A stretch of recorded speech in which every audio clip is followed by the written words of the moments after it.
PRA की जो return है उसके बारे में गाइड करूंगा। सर ने मनोल साहब ने आपको बता दिया कि PRA Punjab sales tax and services charge करता है। जब हम सेल्स टैक्स एंड सर्विसेज की बात करते हैं तो उसमें दो पार्टीज इन्वॉल्व हैं। एक सर्विस प्रोवाइडर है, एक सर्विस रिसिपिएंट है। सर्विस प्रोवाइडर है जो सर्विस आपको दे रहा है। फॉर एग्जांपल आप एक रेस्टोरेंट पे गए और आप सर्विस रिसिपिएंट हैं, रेस्टोरेंट जो है वो सर्विस प्रोवाइडर है। रेस्टोरेंट आपको टैक्स चार्ज करेगा, वो टैक्स चार्ज करके पीआरए को जमा करवा देगा। अब रिटर्न फाइलिंग की जो रिस्पॉन्सिबिलिटी है वो टैक्स प्रोवाइडर की है, सर्विस प्रोवाइडर की है। जब हम रिटर्न फाइल करते हैं तो उसमें दो किस्म का आपको रिटर्न में दो किस्म का आपको टैक्स का पोर्शन मिलेंगे। एक आउटपुट टैक्स है, एक इनपुट टैक्स है। आउटपुट टैक्स वो है जो सर्विस प्रोवाइडर ने सर्विस रिसिपिएंट से लेके कलेक्ट कर लिया और पीआरए को जमा करवा दिया। इनपुट टैक्स वो है जो सर्विस प्रोवाइडर ने कुछ परचेजेस की हैं, उस सर्विस को देने में जो उसकी इस्तेमाल हुई हैं वो उसकी परचेजेस हैं, उसके ऊपर जो टैक्स होगा वो इनपुट टैक्स होगा। और ये इनपुट टैक्स उस आउटपुट टैक्स के साथ एडजस्टेबल होता है। फॉर एग्जांपल आपका आउटपुट टैक्स बन रहा है 100 रुपीज़, इनपुट टैक्स आप ऑलरेडी पे कर चुके हैं, कोई आपने गुड्स लिए हैं उन पे आप 50 रुपये पे कर चुके हैं, तो आपका टोटल टैक्स बन जाएगा 50 रुपये, क्योंकि 50 आप इनपुट टैक्स पे कर आप ऑलरेडी पे कर चुके हैं, आपका उस आउटपुट टैक्स में से माइनस हो जाएगा। तो ये इंतहाई सिंप्लीफाइड रिटर्न है। कोई भी मतलब ऐसे उसके लिए किसी लॉयर की या कंसल्टेंट की ज़रूरत नहीं है, आप खुद से इस रिटर्न को फाइल कर सकते हैं। और रिटर्न फाइलिंग की डेट हर मंथ की 15 तारीख जो है वो पेमेंट की डेट होती है। जो उन्होंने फॉर एग्जांपल नवंबर का जो टैक्स होगा वो दिसंबर की 15 तारीख को उसकी लास्ट डेट होगी पेमेंट की, और 18 जो होगी दिसंबर की वो उसकी रिटर्न फाइलिंग की डेट होगी। ये इसमें भी वॉलंटरी कंप्लायंस है, इसमें कोई हमारी तरफ से ऐसे मेजर्स नहीं लिए जाते हैं। और इसमें टैक्स में सेल्फ असेसमेंट की बेसिस पे होता है कि आप खुद से सर्विस प्रोवाइडर खुद से असेस करता है कि मेरा टैक्स कितना बनता है। उस पे भी हम उसकी असेसमेंट भी हम नहीं करते, उसने खुद ही करनी होती है। हमारी तरफ से उस तरह की मेजर्स नहीं लिए जाते। इसमें हम ये और इन सारी चीज़ों का मकसद ईज ऑफ डूइंग बिजनेस के लिए कि हम उनको फैसिलिटेट करें टैक्स पेयर को। Now I would like to request Sir Malloy to conclude the session. Thank you very much for Ms. Sovier and Mr. Numar. जैसे कि मैं सोवियन ने रजिस्ट्रेशन का बताया और मिस्टर नुमान ने रिटर्न फाइलिंग का बताया, इसमें मैं बताता चलूँ आपको कि पीआरए और government is always of the view कि हमने फैसिलिटेट करना है टैक्स पेयर्स को। अभी रिसेंटली कोविड का जब फर्स्ट फेज आया तो उसके अंदर पीआरए का ये बड़ा एक अच्छा स्टेप इस सेंस में रहा क्योंकि बिजनेस कम्युनिटी बहुत ज़्यादा हिट हो रही थी। तो उसके अंदर हमने मोर देन 19 सर्विसेज में जीरो रेटेड कर दिया। जब वो जीरो रेटेड हो गया तो उसके बेसिस के ऊपर वो टोटली एग्जेम्प्ट हो गए और फिर एक बर्डन जो है वो गवर्नमेंट ने भी उसका बियर किया। और बियर करने के बाद गवर्नमेंट ने उसके बाद फिर जब जुलाई ऑनवर्ड हमारा दोबारा एक्ट में changes I, amendments I finance bill 2020 के थ्रू, उसमें हमने मोर देन 19 सर्विसेज में रिड्यूस रेट ऑफर कर दिया। रिड्यूस रेट में ये हुआ है कि जितना भी शिफ्ट आप 16% नॉर्मल स्टैंडर्ड रेट है हमारा 16% हम चार्ज कर रहे हैं, तो उसको हमने 5% या 2 या 3% या इवन 4% पे भी उसको रिड्यूस कर ले गए, जिनकी बेसिस के ऊपर ये हुआ है कि टैक्स पेयर यूजुअली ये करते हैं कि जी हमारे पास 16% का बर्डन बहुत ज़्यादा है, तो वो एक बर्डन जो है वो एक शेयर हो गया और वो रिड्यूस रेट के ऊपर आके वो बर्डन ऑटोमेटिकली टैक्स पेयर के लिए फेवरेबल माहौल में चला गया, जिनकी बेसिस के ऊपर टैक्स पेयर जो है वो अपनी कंप्लायंसेस को इंश्योर कर रहे हैं। इसमें मैं इन एडिशन टू दैट ये बताता चलूँ कि पीआरए ऑलवेज अगर आप चेयरपर्सन साहब से भी कोई मीटिंग करना चाहें, because you are young people और आप अपने फ्यूचर वेंचर्स रखते हैं, अपने माइंड में रखते हैं, अपने आइडियाज़ को इम्प्लीमेंट और एग्जीक्यूट करना चाहते हैं, तो डेफिनेटली एक प्लस पॉइंट ये भी एडिशन रखिएगा कि टैक्सेशन या कोई भी गवर्नमेंट पब्लिक सर्विस के लिए कोई भी फीस, स्पेशली पीआरए की अगर बात करें रजिस्ट्रेशन से लेके रिटर्न फाइलिंग तक, कोई भी फीस नहीं चार्ज की जाती, it's totally free of cost. Even अगर आप खुद इसकी अप्लाई करना चाहते हो तो एक फॉर्म वहाँ पर पंजाब रेवेन्यू अथॉरिटी की वेबसाइट पे एक फॉर्म अवेलेबल है, उसको आप फिल करके उसकी रजिस्ट्रेशन फ्री ऑफ कॉस्ट कर सकते हैं। आपको login password through just like जैसे मैडम ने बताया कि एक्टिवेशन के कोड्स होते हैं आपके मोबाइल नंबर पे, आपके ईमेल पे जाते हैं, आप रजिस्ट्रेशन को एक्टिवेट कर सकते हैं और अपनी रिटर्न फाइलिंग खुद कर सकते हैं आप, बजाय इसके कि आप कॉस्ट अपनी बेयर करवाएं किसी और से और उनको कहें कि ये रिटर्न फाइलिंग करें। तो आप खुद सेल्फ डिक्लेरेशन भी कर सकते हैं, जिनकी बेसिस के ऊपर फायदा आपको ये होगा तो आपकी कॉस्ट ऑफ कंप्लायंस रिड्यूस होगी और सेकंड ये होगा कि आपकी जो डिपार्टमेंटल कंप्लायंस है regarding the discharging the liability to payment of tax वो इंश्योर हो जाएगी। तो इस प्रोसीजर को फॉलो करते हुए कोई भी ऐसी कोई फीस ना चार्ज की जाती है। इवन अगर आप रजिस्टर्ड हो जाते हैं तो हमारा टैक्स फैसिलिटेशन ऑफिस उनको रजिस्ट्रेशन सर्टिफिकेट भी इशू करता है, जिसकी एक टोकन होता है कि जी आप पंजाब रेवेन्यू अथॉरिटी के साथ रजिस्टर्ड है and you are filing and you are paying your taxes accordingly as per the law. Or the third thing is कि PRA is always have an open session regarding the input of you people. In a sense that because mostly आप fast university से ही belong करते हैं तो IT sector और e commerce specially बहुत boom कर रहा है, एक्सपोर्ट ऑफ सर्विसेज हमारी बहुत बूम कर रही है regarding the IT and IT enabled services. तो उसमें गवर्नमेंट भी इनिशिएटिव लेती रहती है। रिसेंटली अभी आईटी सर्विसेज के ऊपर रेट जो जुलाई 2020 से पहले था वो 16% था। तो जब फेडरल लेवल पे ई कॉमर्स पॉलिसी को इंट्रोड्यूस करवाया गया तो उसी के इन लाइन रखते हुए पीआरए ने भी वो रेट जो है 5% पे कर दिया, सो दैट के बर्डन जो है वो ज़्यादा से ज़्यादा आप पे ना आए और बर्डन जो है वो शेयर्ड रहे और गवर्नमेंट आपको फैसिलिटेट करते रहे और आपके बिजनेसेस जो हैं जो आप करना चाह रहे हैं जो ऑलरेडी कर रहे हैं वो बिजनेसेस जो है वो किसी तरह से भी डिस्टर्ब ना हो और आपकी कंप्लाइंसेस भी हैं वो साथ साथ चलती रहे।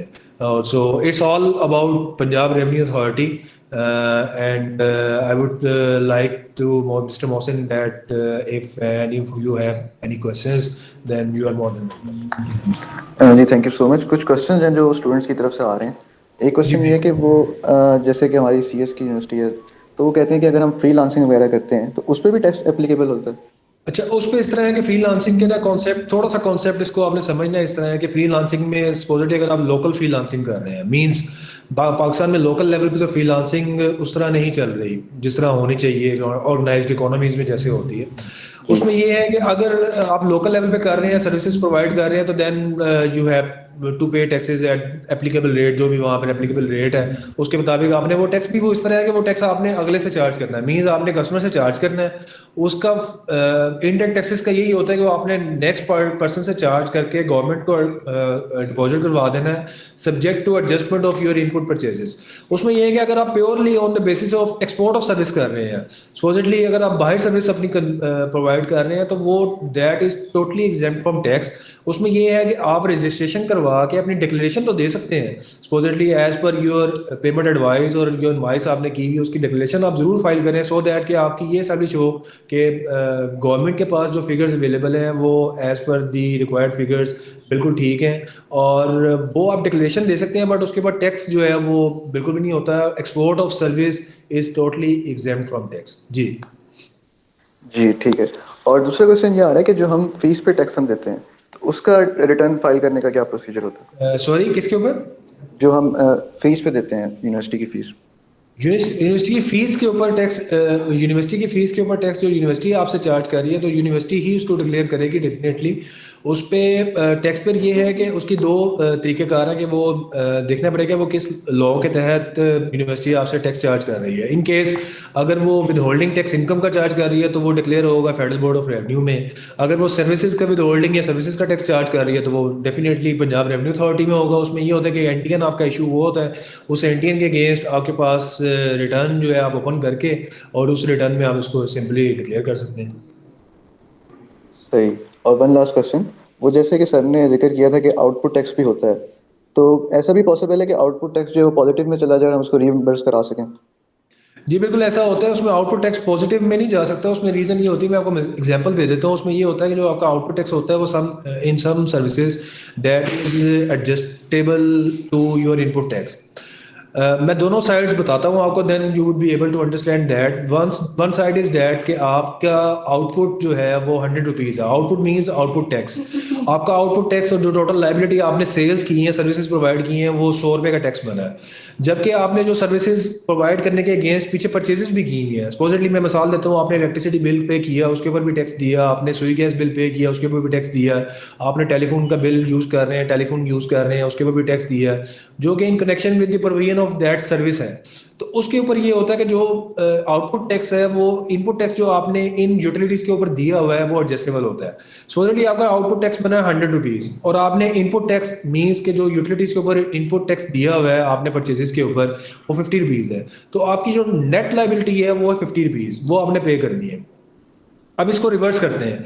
रिवर्स इस तरह करते हैं कि आपने परचेजेस की और उन परचेजेस के ऊपर आपने टैक्स ज़्यादा पे कर दिया, वेयर एज आपकी जो सर्विसेज हुई, जो आपने सेल साइड की आउटपुट, वो टैक्स कम बना।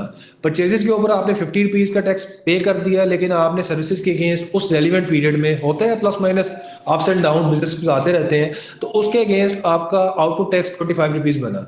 तो जो 25 रुपीज़ का रिमेनिंग बैलेंस है, वो रिमेनिंग बैलेंस की दो ऑप्शन है। एक ऑप्शन तो ये है कि आप इसको एडजस्ट करवा लें for the next tax period, और दूसरी ऑप्शन ये है कि आप इसका रिफंड क्लेम कर लें। तो it's up to you, and it's up to you as well on the fact that कि आप उसको किस तरह लेके चलना चाह रहे हैं। उसको आप on the basis of your declaration आप उसको कैरी फॉरवर्ड में लेके जाना चाह रहे हैं, या ऑन द सेम बेसिस आप उसको रिफंड करवाना चाह रहे हैं। तो ये it's up to you and it's your declaration. ये आप बताते हैं कि आपने इसको एडजस्ट करवाना है या आपने इसको रिफंड करवाना है, प्लीज।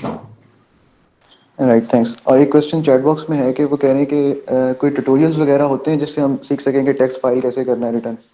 जी बिल्कुल, इसमें पंजाब रेवेन्यू अथॉरिटी की वेबसाइट है, आप उस वेबसाइट पे जाएं। उस वेबसाइट पे जाके आप ट्यूटोरियल डाउनलोड भी कर सकते हैं। वो ट्यूटोरियल दोनों नेचर के हैं, इवन थोड़े एक्सटेंसिव भी हैं, रूल्स भी हैं उसके अंदर इन्वॉल्व है। The tutorial regarding the registration is simplified, as simplified that कि वहाँ पर पूरा एक फॉर्म अवेलेबल है। आप उस फॉर्म को ट्यूटोरियल में भी देख सकते हैं, आप ऑनलाइन जाके भी इस फॉर्म को देख सकते हैं, और उस फॉर्म को बड़ा सिंप्लीफाइड फॉर्म है। उसमें कोई ऐसी डिटेल नहीं है जो आपको लगे कि पता नहीं मुझे बाहर जाके या डिपार्टमेंट जाके पता करना पड़ेगा और फॉर्म फिल करना पड़ेगा। एक तो आप वो फॉर्म फिल कर सकते हैं। दूसरा ट्यूटोरियल आपका regarding filing of return in video form में एंड इन डिस्क्रिप्टिव फॉर्म, दोनों में आपका अलोंग विद योर रिटर्न एनेक्जर्स, हमारे यहाँ पर एनेक्जर्स होते हैं रिटर्न के, वो हर एक एनेक्जर्स का ट्यूटोरियल वेबसाइट पे अवेलेबल है। आप वहाँ पर उसको स्टडी कर सकते हैं, और वहीं पे स्टडी करते हुए आप दूसरी साइड पे अपना लॉगिन ओपन करें और उसमें आप अपनी फील्ड्स इनपुट करके तो आप उसकी रिटर्न जो है वो डिक्लेयर कर सकते हैं। द थिंग इज दैट कि हम हेजिटेशन का मुजाहरा करते हैं। उसमें ये है कि हम ये कहते हैं कि पता नहीं हमने अगर ये खुद से कर दिया तो पता नहीं क्या हो जाएगा, ऐसा कुछ भी नहीं है। ये सेल्फ डिक्लेरेशन आपने ही करनी होती है। इन केस अगर आपका कोई कंसल्टेंट भी रिटर्न फाइल कर रहा है तो एट द एंड लाइबिलिटी आपकी ही है, जो कि वो आप पैसे दे के या उसको इस चीज़ से दे के आप उसको ये रिस्पॉन्सिबिलिटी शिफ्ट कर रहे हैं। लेकिन अल्टीमेटली अगर इन एनी केस कोई भी केस आता है तो वो INTN या वो CNIC वो आपका ही है जिसको वो यूज़ करते हुए वो डिक्लेरेशन देता है। तो इट मीन्स दैट कि ऑन योर बिहाफ अगर एक कंसल्टेंट आपकी वो फाइल कर रहा है रिटर्न, तो why not you people, if you are young and young होने के साथ साथ आपके पास अंडरस्टैंडिंग भी है, नॉलेज भी है, टेक्नोलॉजी टूल्स भी हैं, ऑनलाइन सिस्टम्स हैं, तो आप उनको यूज़ करते हुए ये सिस्टम खुद क्यों नहीं यूज़ करते। तो उस बेसिस के ऊपर आप वो ट्यूटोरियल भी देखें, आप रिटर्न भी फाइल कर सकते हैं, आप इनपुट साइड की रिटर्न भी फाइल कर सकते हैं, आप आउटपुट की भी कर सकते हैं। जब आप दोनों करते हैं तो इनपुट आउटपुट की एडजस्टमेंट के ऊपर सिस्टम के फॉर्मूलाज ऑलरेडी इनकॉर्पोरेटेड हैं, इंटीग्रेटेड है सिस्टम हमारे, वो आपको ऑटोमेटिकली बता देता है कि आपकी इस रिटर्न में अगर कोई लायबिलिटी है या अगर आप इसको आगे कैरी फॉरवर्ड में या रिफंड में लेके जाना चाह रहे हैं तो वो आप बता दें, तो वो आप डिक्लेयर कर देंगे सिंप्लीफाइड फॉर्म में, और वो डिक्लेरेशन जो है वो सबमिट हो जाएंगी और आपकी रिस्पॉन्सिबिलिटी और आपकी कंप्लायंस जो है वो इंश्योर हो जाएगी। जी ऑलराइट, आई होप कि अब सारे जो लिसनर्स हैं वो खुद अपना टैक्स फाइल कर लिया करेंगे। We have a question from Hamza Noor. He says कि if a startup is registered with FPR, is registration with PR necessary? जी बिल्कुल ऐसे ही है। The basic thing is that the NTN is the same like the FBR। PRA से आपको separate registration apply करना पड़ती है। उसमें ये है कि आपका एनटीएन आपके पास पड़ा हुआ है, तो पीआरए की वेबसाइट पे आप ई एनरोलमेंट का एक टैब है, उसको क्लिक करेंगे तो आप वहीं पे एनटीएन अपना एक्सपोर्ट कर लें। जो एफबीआर में आपका डाटा है वो ऑटोमेटिकली आपका फेच हो जाएगा पीआरए के प्रोफाइल में। रिमेनिंग फिगर्स जो मोबाइल नंबर्स और ईमेल आईडीज, रजिस्टर्ड एड्रेसेस वगैरह जो भी आपके होंगे वो वहाँ पर आप फिल इन कर दें। जैसे ही फिल इन करेंगे तो विद इन 24 आवर्स कोई ऑब्जेक्शन नहीं भी होगा, डिटेल्स कंप्लीट होंगी, तो आपकी रजिस्ट्रेशन जो है प्रोसेस हो जाएगी। इन केस आपकी रजिस्ट्रेशन प्रोसेस नहीं होती तो यहाँ पर हमारी हेल्पलाइंस हैं, हमारा टैक्स फैसिलिटेशन ऑफिस है जिसको मिस्टर उमर फारूक साहब हैंडल कर रहे हैं। वो आपकी क्यूरीज को एंटरटेन करेंगे और एज सुन एज पॉसिबल जो भी क्यूरीज होंगी आपकी एड्रेस करके तो आपकी रजिस्ट्रेशन प्रोसेस कंप्लीट करवा दिया जाएगा, so that you would be able to file your returns and make necessary compliances. जी। Okay, I hope it answers your question, Hamza. We have another question from Osama Ali. He says, apart from just becoming a responsible citizen as paying tax, what other benefits do we get from paying tax to PRA? To PRA, to the extent of PRA, जैसे मैंने आपको पहले भी बताया है कि from July onward but और top management, जो हमारी टॉप मैनेजमेंट है, उनका डिसीजन ये है कि हम ऐसे मेजर्स बिल्कुल भी नहीं इंट्रोड्यूस करवाना चाह रहे, ऐसी प्रेसिडेंट बिल्कुल भी सेट नहीं करना चाहते जिनकी बेसिस के ऊपर टैक्स पेयर्स को ये लगे कि शायद उनकी फैसिलिटेशन के ऊपर कोई काम नहीं हो रहा।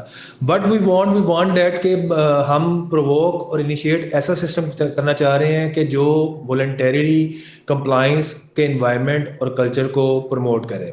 उसमें पीआरए की अगर आप बात करें पीआरए के रोल की, तो सिंस जुलाई 2020 ऑनवर्ड उसमें पीआरए की मोर देन 19 सर्विसेज ऐसी हैं जिनको रिड्यूस रेट्स ऑफर किए गए हैं। ये टैक्स पेयर की फैसिलिटेशन के लिए ही है और टैक्स पेयर की फैसिलिटेशन के बाद कंसल्टेंशन और कंसेंसस के बाद ही ये इंट्रोड्यूस करवाया गया है। अदर देन दैट आपके पास इनपुट की एडजस्टमेंट भी अवेलेबल है। सो अगर आप कहेंगे बर्डन आपके ऊपर ही है, ऐसा हरगिज नहीं है, क्योंकि सेल्स टैक्स जो है that is basically the incidence of this tax is basically charge on other party, जिनके बेसिस के ऊपर आप उनसे टैक्स लेके जो आगे जो आप इसको शिफ्ट कर देते हैं।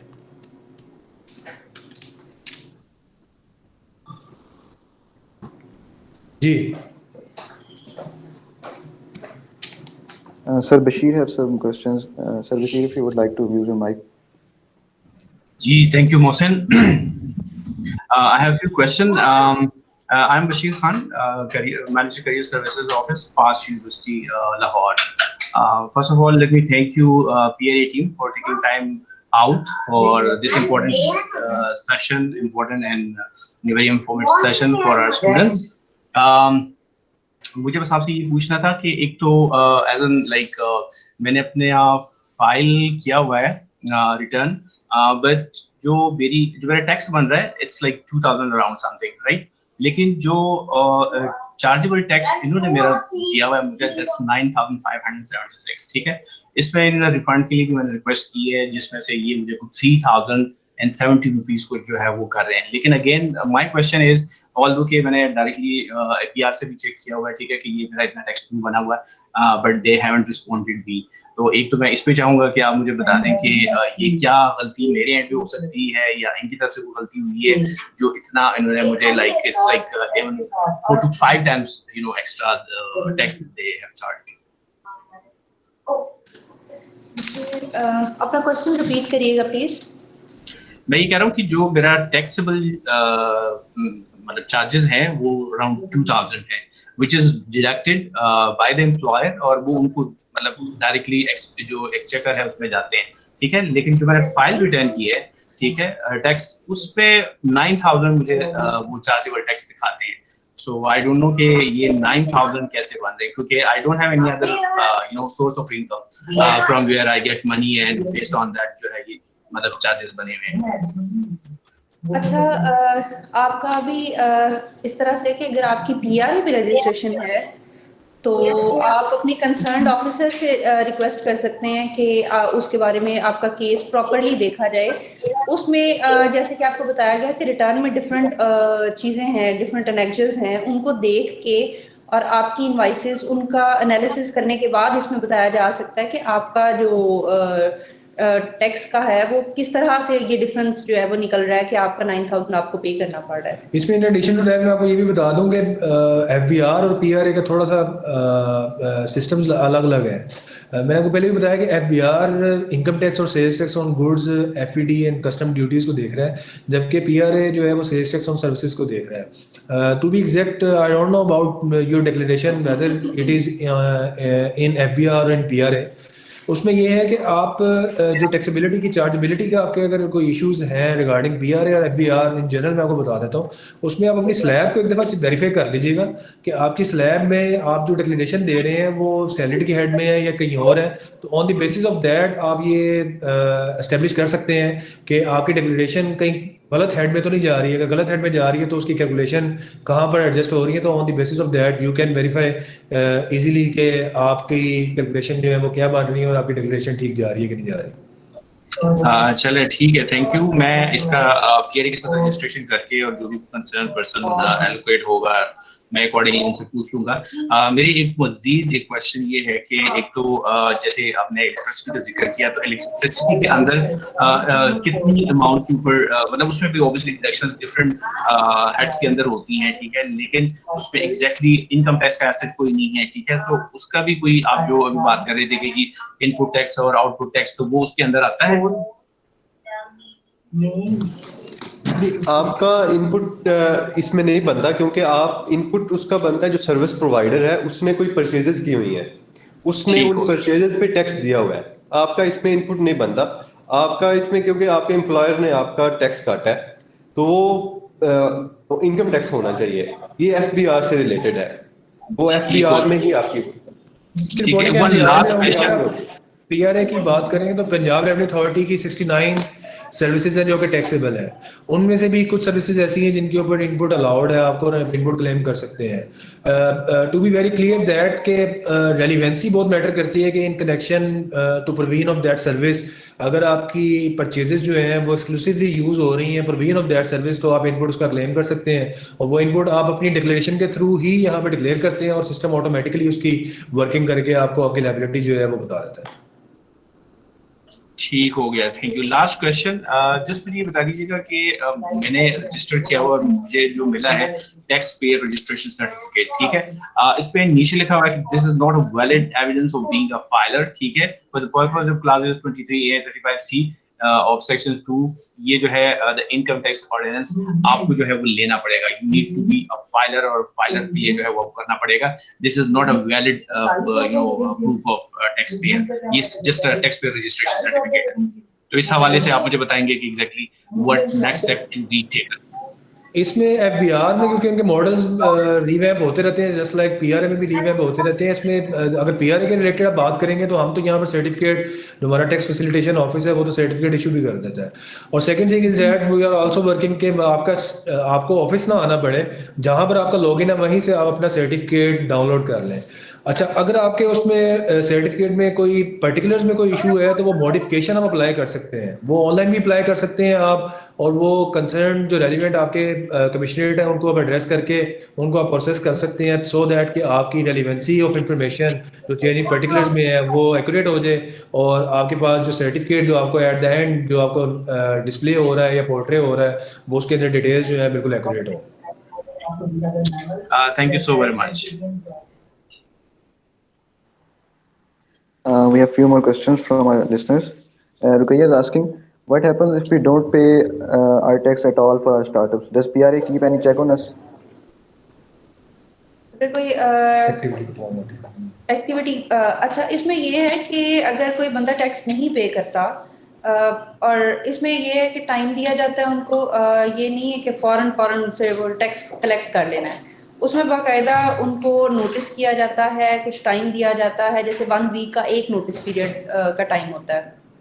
उसमें मैक्सिमम 3 नोटिस हम लोग सर्व करते हैं और उसके बाद भी अगर कोई बंदा इस चीज़ पे नहीं आता कि वो टैक्स पे करे तो फिर उसके खिलाफ डेफिनेटली हम लोग थोड़ी सी वो करते हैं कार्रवाई। अच्छा, इसमें इस तरह है कि जो पीआरए का टैक्स है ना, ये पीआरए का tax sales tax on services है।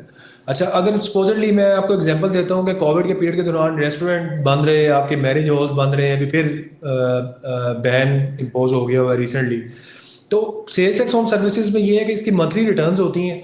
मंथली रिटर्न्स में सपोजली अगर एक महीने में आपका काम बिल्कुल ही नहीं है तो you are one click away, उसमें आप सिंपल नल की फाइलिंग कर सकते हैं, नील की फाइलिंग कर सकते हैं, द शोइंग दैट कि there is no business activity perform during that 1 month, जिसकी भी आप डिक्लेरेशन दे रहे हैं।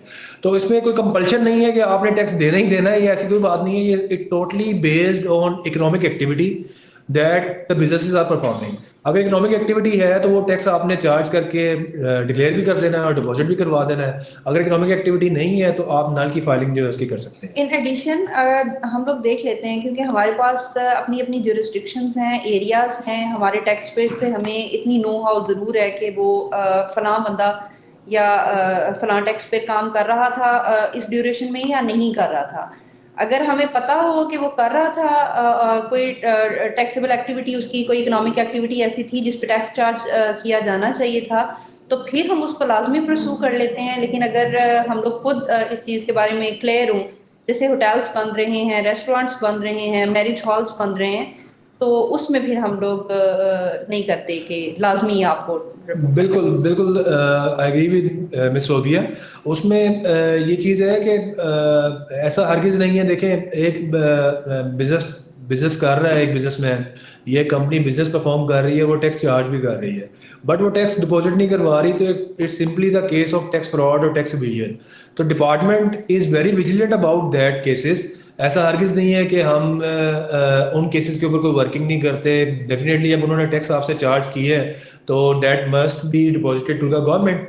तो उनके ऊपर हम उनको अपॉर्चुनिटीज़ बाकायदा प्रोवाइड की जाती हैं, उनको अपॉर्चुनिटीज़ के साथ उनके नोटिस, उनकी कॉरस्पॉन्डेंस और उनकी फ़ाइल के अंदर चल रही होती है, सो दैट कि हम एस्टेब्लिश हो जाएगा जी आपने ये टैक्स उन पार्टी से जिनको भी आपने सर्विसेज दी हैं उनसे चार्ज किया लेकिन गवर्नमेंट को जमा नहीं करवाया।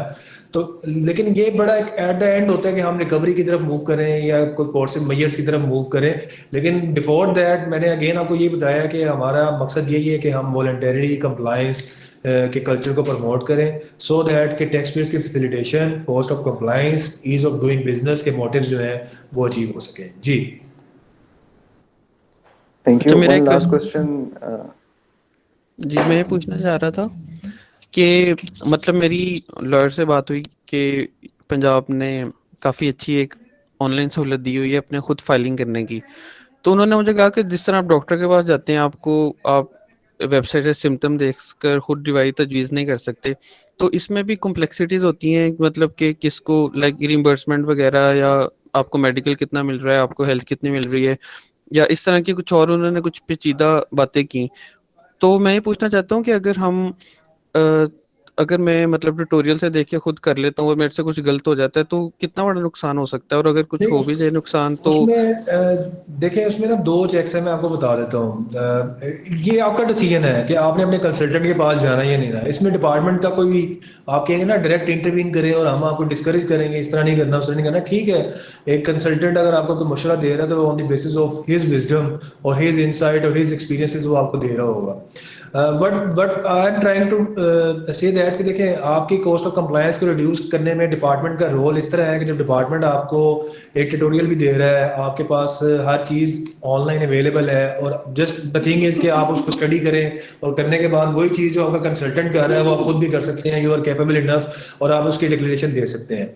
उसमें 2 चेक इस तरह के जब आप खुद डिक्लेयर कर रहे होते हैं ना, तो सबसे पहली चीज़ होती है कि आप ही उसी रिटर्न के ऊपर रिटर्न में वो आपको वेरिफिकेशन पूछता है। वो आपको वेरिफिकेशन जैसे पूछता है कि आपने जो डिक्लेयर किया है आप उसको पहले वेरीफाई करते हैं, वो वेरीफाई करने के बाद आप उसको फिर देखते हैं। वो आपको ये 2 टाइम्स ये आपको वहां पर वो बताता है कि आप इसको एक दफ़ा फिर देख लें कि कोई इसमें कोई गलती तो नहीं हो गई। अच्छा, जब यहाँ पर गलती नहीं हो गई और आपने सबमिट कर दिया और उसके बाद आपको ख्याल आया कि नहीं यहाँ पर मुझसे फिर गलती हो गई है, तो यहाँ पर हमारे लॉ में रिवीजन की एक क्लॉज अवेलेबल है। आप कमिश्नर को रेलिवेंट को कॉरस्पॉन्डेंस ऑनलाइन ईमेल कर सकते हैं, कमिश्नर को लेटर लिख सकते हैं।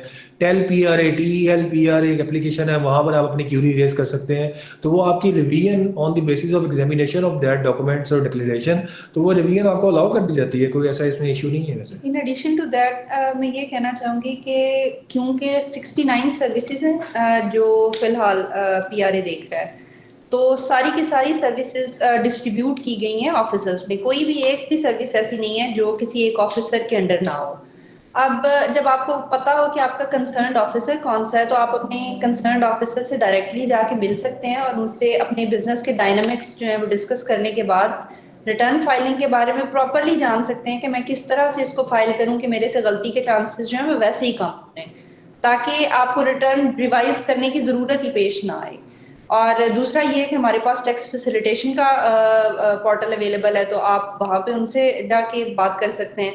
हमारे पास इवन के हम लोग ये सजेस्ट करते हैं कि आप लोग अगर अपने टैक्स लॉयर्स के पास नहीं जाना चाहते तो प्लीज़ मत जाएं, आप डायरेक्ट रहें ऑफिसर्स के साथ, ताकि आपको प्रॉपरली पता हो कि आप लोग क्या कर रहे हैं और हमें प्रॉपरली पता हो कि हमारा टैक्स पे जो है वो ट्रांसपेरेंट है और इस सिलसिले में कोई इस तरह की चीज़ नहीं है कि हम लोग उसको फैसिलिटेट ना कर सकें। जी। Okay, looks like we have covered all the questions. Sir, if you want to add up anything before we wrap up. One more question from my side, please. जी please I can ask. Please. So basically, already we have a federal department FBR. Then why do we need a provisional department like PRA? Sorry can you repeat the करिएगा। आप कह रहे हैं कि FBR है तो PRA की क्यों जरूरत पड़ी? जरूरत पड़ी, बिल्कुल हाँ। ये बेसिकली प्रोविंसेस के ग्रीवेंसेस थे। ये 18th अमेंडमेंट की जरूरत क्यों पेश आई थी?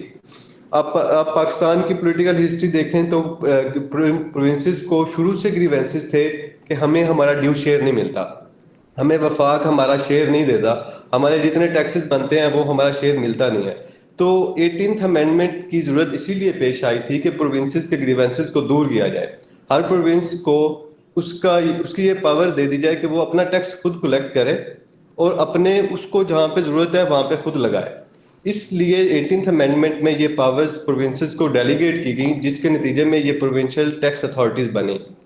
इसलिए उसमें फिर उन्होंने कर दिया कि वफाक के पास ये पावर्स होंगी, वो इन चीज़ों पे टैक्स लेगा। Sales tax on goods FBR ले रहा है, सर्विसेज का टैक्स जितना है वो पीआरए या बाकी जगहों पे सिंध में एसआरबी, इसी तरह इनकम टैक्स एफबीआर के पास है।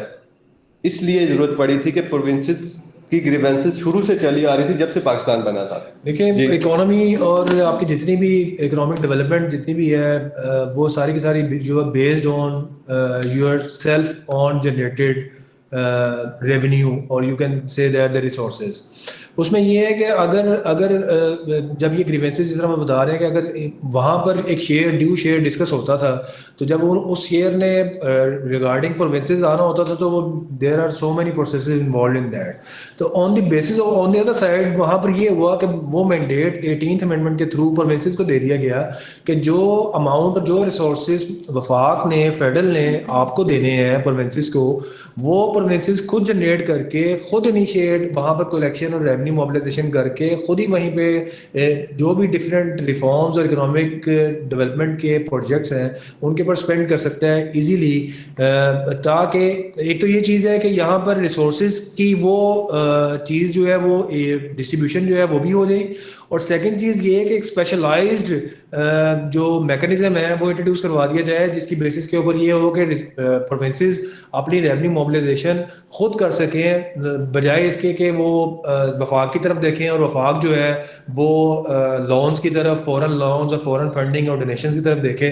तो ये एक पर्पस ये भी है यहाँ पर इस सेशन का कि we want to promote the culture on the basis that कि रेवेन्यू मोबिलाइजेशन इकोनॉमी की सेल्फ सफिशिएंट हो। हमें बाहर आईएमएफ या इधर इतने सेल्फ सफिशिएंट हो जाएं कि हमें उन लोन्स की जरूरत ही ना पड़े जिनके लिए हम ना सिर्फ प्रिंसिपल अमाउंट ले रहे होते हैं बल्कि इंटरेस्ट का जो एक्स्ट्रा बर्डन है वो भी शेयर कर रहे होते हैं। जी, इसमें मैं ऐड करना चाहूँगा।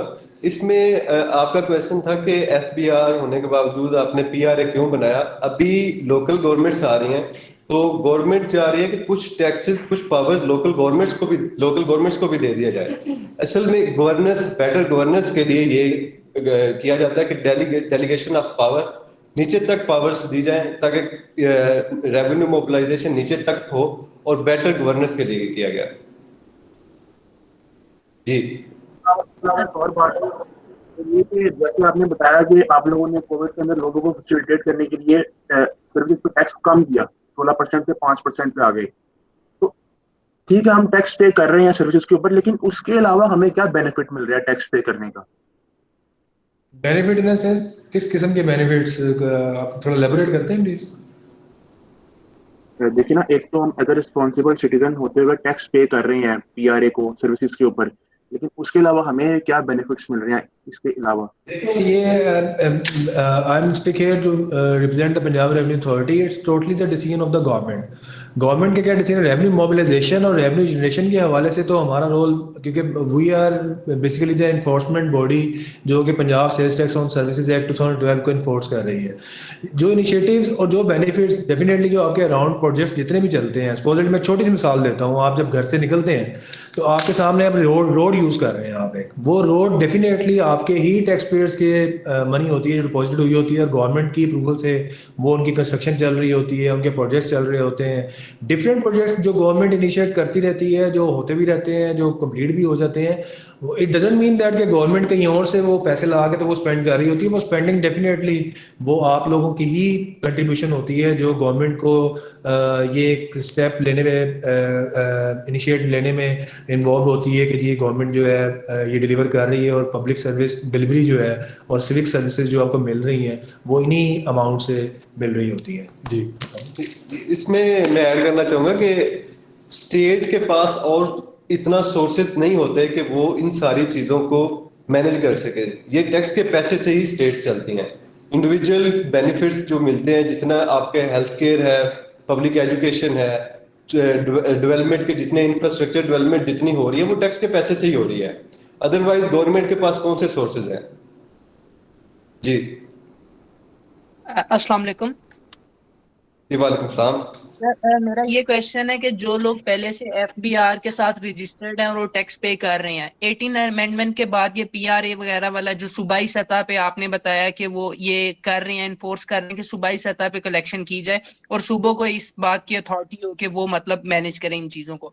तो जो लोग वफाक के लेवल पे करें, क्या गवर्नमेंट खुद से इस तरह का मैकेनिज्म बनाएगी कि वो सूबाई लेवल पे आ जाए और इधर पे करना शुरू कर दें, अगर उनकी 69 सर्विसेज के अंदर फॉल कर रही है उनकी सर्विस भी? जी उसमें ये है कि सपोजली जुरिसडिक्शन, टेरिटोरियल जुरिसडिक्शन बहुत मैटर करती है। उसमें मैं आपको एडिशन बता देता हूँ कि सेल्स टैक्स ऑन सर्विसेज जो है, 18th अमेंडमेंट डजंट मीन कि एफबीआर का सारा मैंडेट सूबों की तरफ आ रहा है। उनका एक पोर्शन जो है सेल्स टैक्स ऑन सर्विसेज का, वो जस्ट एक सूबों की तरफ आया है, पहली बात।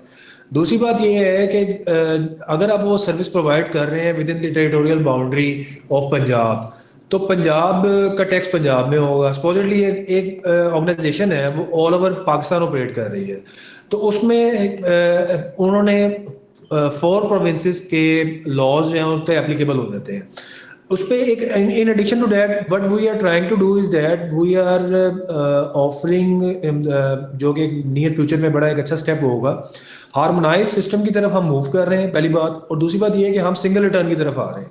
सिंगल रिटर्न में ये है कि अगर आप ऑल ओवर पाकिस्तान ऑपरेट कर रहे हैं, तो ऑल ओवर पाकिस्तान ऑपरेट करने में आपको बजाय इसके हर प्रोविंस के अलग अलग डिक्लेरेशन देने के, आपको एक ही रिटर्न सबमिट करनी है और उसी में आपको बता देना कि ये वाली सर्विस मेरी पंजाब से थी, ये वाली सर्विस मेरी केपीके में थी, ये वाली एसआरबी में थी, ये वाली इस्लामाबाद में थी, और ये वाली सर्विस जो है वो बीआरए में थी। तो गवर्नमेंट डेफिनेटली फैसिलिटेट कर रही है आपकी इन इश्यूज को भी, साथ साथ हार्मोनाइज सिस्टम को भी इंट्रोड्यूस करवा रही है। और सिंगल रिटर्न का जब एक concept that we are very much near to that, कि अगर हम इंट्रोड्यूस करवा देते हैं तो बहुत सारे आपके इश्यूज जो कि क्रॉस जुरिसडिक्शनल थे, जिनके ऊपर आपको ये लग रहा था कि जी मुझे, अगर मैं एक टैक्स पेयर हूँ, एक एनटीएन होल्डर हूँ और पूरे पाकिस्तान में ऑपरेट कर रहा हूँ, तो मुझे 5 से 10 रिटर्नें फाइल करनी पड़ती हैं, तो वो एक सिंगल रिटर्न में कन्वर्ट हो जाएगा। तो डेफिनेटली आपको फैसिलिटेशन भी मिल जाएगी और आपकी जो रिटर्न्स हैं वो भी टाइमली आ जाएंगे और आपकी कंप्लायंसेस भी हो जाएगी। जी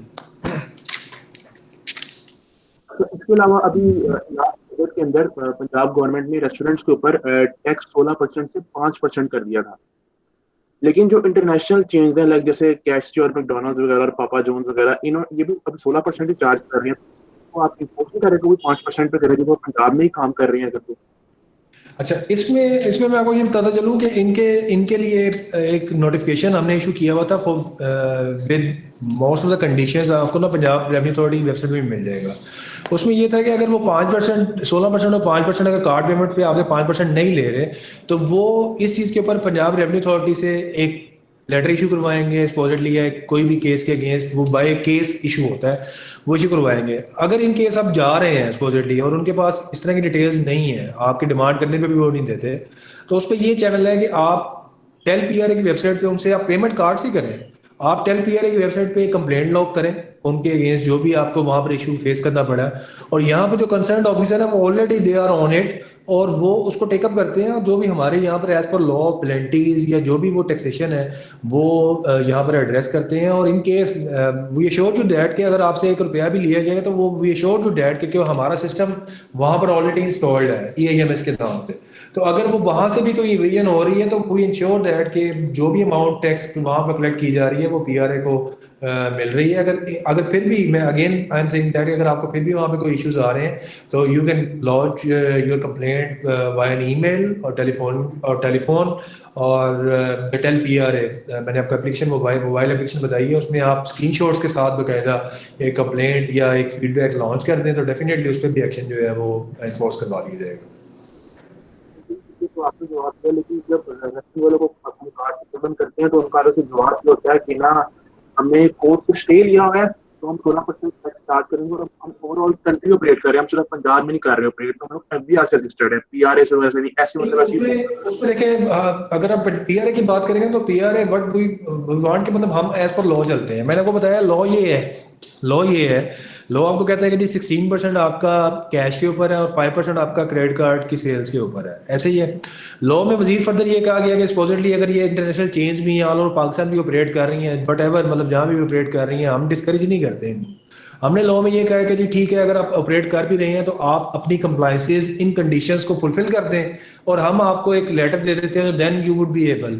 अगर वो उसको फुलफिल ही नहीं करती, सपोजिटली अगर वो फुलफिल नहीं होती या उनकी कंप्लायंसेस नहीं होती उस नेचर की, तो डेफिनेटली इट्स योर राइट कि आप इस चीज़ को इंटीमेट करें to the department, and department definitely would work on it and enforce its law in true letter and spirit.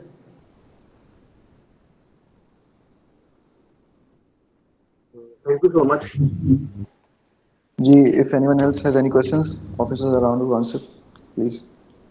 अच्छा, मेरा ये क्वेश्चन है कि मतलब हम जो टैक्स रिटर्न फाइल करते हैं ये तो काफ़ी इजी है, इस पे तकरीबन ये तो लाइक हर दफ़ा सेम करना होगा ना, ज़्यादा सर्विसेज नहीं है, तो इस पर कितना टाइम लग जाता है मैक्सिमम, या मतलब it depends on your number of invoices. मैं आपको जनरली बता रहा था, उसका भी हमने ये एक टूल अवेलेबल दिया हुआ है आपको। एक तो ये चीज़ है कि इनपुट साइड में सिर्फ आप अपना एंटीजन जो भी इनपुट आपने क्लेम करना है तो आप एंटीजन एंटर करते हैं, तो हमारा स्ट्राइप एक सिस्टम है basically sales tax real time invoice verification system. उसमें ये होता है कि वो ऑटोमेटिकली आपकी डिटेल्स फेच कर लेते हैं एनेक्जर ए में, मींस इनपुट साइड के ऊपर।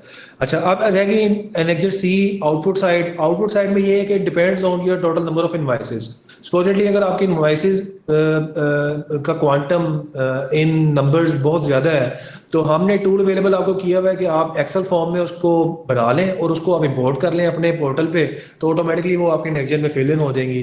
तो इट्स हार्डली, अगर आप मुझसे पूछें तो इट डिपेंड्स टोटली कि आपका वॉल्यूम ऑफ ट्रांजेक्शन्स कितना है और आपका बिजनेस कितना है और आपकी कितनी डिक्लेरेशन है। अगर सपोजिटली आपका को बहुत बड़ा सेटअप नहीं है और स्मॉल एंड मीडियम एंटरप्राइजेस में आप फॉल कर रहे हैं और आपकी इनवॉइसेस 3 से 4 हैं, तो it would hardly be taken 15 to 20 minutes to file your return. तो आप उसके रिटर्न भी फाइल कर सकते हैं, कंप्लायंसेस भी हो जाएगी आपकी। मैं इनकम सेल टैक्स का पूछ रहा था जिसमें सिर्फ सैलरी आती है, जिसमें कोई बिजनेस की कोई इनवॉइस नहीं है, सिर्फ सैलरी है, वो पूछ रहा था। अच्छा, उसमें भी आपको ज़्यादा टाइम नहीं लगता क्योंकि इनकम टैक्स में, क्योंकि मैं इनकम टैक्स पे इतना वो नहीं है, क्योंकि उसमें इनकम टैक्स में ये है ज़रूर है कि हमारे पास ये इन्फॉर्मेशन ये ज़रूर होती है कि इनकी एप्लीकेशन भी आ गई हुई है IRS की। उसमें ये है कि आप ऑनलाइन जाके तो अपनी सिर्फ उनका एक 1 पेजर है जो भी वो भी इंट्रोड्यूस करवा देंगे इन कमिंग वीक्स कि वन पेजर में जाके आप उसको फिल इन करके तो वहाँ पर आप डिक्लेयर कर सकते हैं, बजाय इसके कि आप हर चीज़ की वहाँ पे डिक्लेरेशन दें। उसमें 3-4 चीज़ें होती हैं कि आपकी इनकम स्टेटमेंट होती है, सेकेंडली आपकी वेल्थ स्टेटमेंट होती है। तो अगर तो आपकी वेल्थ स्टेटमेंट की भी कोई डिक्लेरेशन है तो वो आप उसको भी फिल इन कर सकते हैं। अगर इनकम स्टेटमेंट से रेलिवेंट कोई आपकी चीज़ है तो वो 2 ही नेक्सेस होते हैं, तो वो आपकी अवेलेबल हो जाएगा, तो वहाँ से आप इजीली फिल कर सकते हैं। कोई इतना टाइम टेकिंग प्रोसेस नहीं है, उसके भी ट्यूटोरियल अवेलेबल है। मोहसिन, आई थिंक अब हम एंड करते हैं सेशन को।